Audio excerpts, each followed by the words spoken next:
ৰাজ্যৰ 40 লাখ মহিলাক সিদ্ধান্ত লৈছো আৰু 21 আগষ্টৰ পৰা প্ৰত্যেক মাহতে 20টা 30টাকৈ সমষ্টিত আমি মহিলাসকলৰ আত্মসহায়ক গোটৰ সদস্যসকলক 10,000 টকা বিলাবৰ বাবে বা প্ৰদান কৰাৰ বাবে আমাৰ যি আঁচনি সেই আঁচনি আমি 21 আগষ্টৰ পৰা বাস্তৱত ৰূপায়ণ কৰাৰ কামত আমি আগবাঢ়িম অৰুণোদয় 3 আঁচনি যাক আমি 17 ছেপ্টেম্বৰৰ পৰা ৰূপায়ণ কৰিম অসমৰ 38 লাখ পৰিয়ালে অৰুণোদয় 3 আঁচনিৰ জৰিয়তে মাহত 1250 টকাকৈ পাবলৈ সক্ষম হ'ব ইয়াৰ লগে লগে যিসমূহ পৰিয়ালে অৰুণোদয় আঁচনি পাব সেই পৰিয়ালসমূহে যেতিয়া গেছ কিনিব তেওঁলোকে গেছৰ বাবতো আৰু 250 টকা বেংকৰ একাউণ্টত লাভ কৰিব অৰ্থাৎ 1250 টকা অৰুণোদয়ৰ কাৰণে পাব আৰু যেতিয়াই পৰিয়ালটোৱে গেছ কিনিব সেই গেছ কিনাৰ লগে লগে গেছৰ সাবসিডি হিচাপে আৰু 250 টকা তেওঁলোকৰ বেংক একাউণ্টত আমি 2 লাখ চৰকাৰী চাকৰিক স্বচ্ছতাৰে প্ৰদান কৰি অসমৰ জনজীৱনৰ পৰা আমি দুৰ্নীতিৰ যিমান অখুৱা প্ৰভাৱ আছিল এই গোটেইবিলাকক অতৰাবলৈ আজি আমি সক্ষম হৈছো মুখ্যমন্ত্ৰীৰ আত্মনিৰ্ভৰশীল অসম আঁচনি আদিৰ জৰিয়তে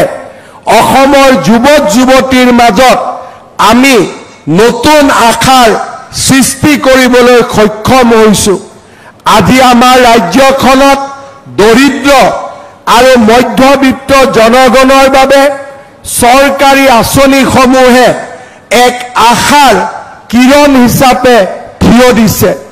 আজি আমাৰ ৰাজ্যখনত অৰুণোদয় 3 আঁচনি যাক আমি 17 ছেপ্টেম্বৰৰ পৰা ৰূপায়ণ কৰিম অসমৰ 38 লাখ পৰিয়ালে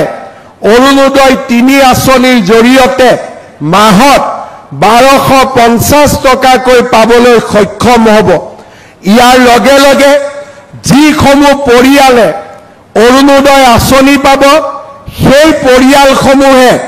যেতিয়া গেছ কিনিব তেওঁলোকে গেছৰ বাবতো আৰু 250 টকা বেংকৰ একাউণ্টত লাভ কৰিব অৰ্থাৎ 1250 টকা অৰুণোদয়ৰ কাৰণে পাব আৰু যেতিয়াই পৰিয়ালটোৱে গেছ কিনিব সেই গেছ কিনাৰ লগে লগে গেছৰ সাবসিডি হিচাপে আৰু 250 টকা তেওঁলোকৰ বেংক একাউণ্টত আমি দিয়াৰ বাবে সিদ্ধান্ত গ্ৰহণ কৰিছো আমাৰ ৰাজ্য চৰকাৰে ৰাজ্যৰ 40 লাখ মহিলাক উদ্যমিতা আঁচনিৰ জৰিয়তে আমি তেওঁলোকক এণ্টাৰপ্ৰেনিয়ৰ কৰিবৰ বাবে সিদ্ধান্ত লৈছো আৰু 21 আগষ্টৰ পৰা প্ৰত্যেক মাহতে 20টা 30টাকৈ সমষ্টিত আমি মহিলাসকলৰ আত্মসহায়ক গোটৰ সদস্যসকলক 10,000 টকা বিলাবৰ বাবে বা প্ৰদান কৰাৰ বাবে আমাৰ যি আঁচনি সেই আঁচনি আমি 21 আগষ্টৰ পৰা বাস্তৱত ৰূপায়ণ কৰাৰ কামত আমি আগবাঢ়িম এই বছৰৰে অক্টোবৰ মাহত 1 লাখ যুৱক যুৱতীয়ে মুখ্যমন্ত্ৰীৰ আত্মনিৰ্ভৰ অসম আঁচনিৰ জৰিয়তে ব্যৱসায় আদি কৰাৰ বাবে 2 লাখ টকাকৈ লাভ কৰিব এই বছৰৰ 10 অক্টোবৰ তাৰিখে প্ৰায় 60,000 যুৱক যুৱতীয়ে চৰকাৰী চাকৰি লাভ কৰিব এই বছৰতে এনে ধৰণৰ ইনফ্ৰাষ্ট্ৰাকচাৰৰ পৰা আৰম্ভ কৰি দৰিদ্ৰ লোকৰ কল্যাণৰ পৰা যুৱক যুৱতীসকলৰ বাবে আমি এক নতুন পৰিৱেশ নিৰ্মাণৰ বাবে যি চেষ্টা কৰিছিলো তাক আজি আমি ধৰাতললৈ লৈ আহিম মই তৰংগ গগৈ ডাঙৰীয়াক সুধিছিলো আমাৰ নাহৰকটীয়াৰ কিমান পৰিয়ালে অৰুণোদয়ৰ দ্বাৰা উপকৃত হ'ব ৩৯,০০০ পৰিয়াল অৰুণোদয় আঁচনিৰ জৰিয়তে উপকৃত হ'ব। মহিলা উদ্যমিতা আঁচনিটো ৩০,০০০ মহিলা উপকৃত হ'ব। এটিকলি দুটিপাত আঁচনিৰ জৰিয়তে বাগিচাৰ মজদুৰ সমাজে ২০০ বছৰৰ চাহ উদ্যোগৰ সফল সমাপ্তিৰ স্বীকৃতিও লাভ কৰিব। আমাৰ ৰাজ্যত কেতিয়াও মই ২৫ বছৰ মই নিজে বিধানসভাত আছো আৰু তাৰ লগে লগে ৰাজ্যৰ সামাজিক জীৱনত বহু বছৰৰ পৰা মই জড়িত হৈ আছো। কেতিয়াও কোনো দিনেই কেন্দ্ৰীয় চৰকাৰ আৰু ৰাজ্য চৰকাৰ দুইখন চৰকাৰে ইমানবিলাক আঁচনি আৰু উন্নয়নমূলক কাম হাতত লোৱাৰ কোনো উদাহৰণ আমাৰ ৰাজ্যত আগতে কেতিয়াও প্ৰতিষ্ঠা হোৱা নাছিল। মই বিশ্বাস কৰোঁ এয়া অসমৰ নৱজাগৰণৰ সময়। এয়া এক নতুন অসম নিৰ্মাণ কৰাৰ সময়। এয়া অসমক ভাৰতৰ ৫খন শক্তিশালী ৰাজ্যৰ ভিতৰত এখন হিচাপে প্ৰতিষ্ঠা কৰাৰ সময়। এয়া অসমৰ অনিৰুদ্ধ যাত্ৰা এখন নতুন অসম নিৰ্মাণৰ সময়। মই আশা কৰিম নাহৰকটীয়া ৰাইজে,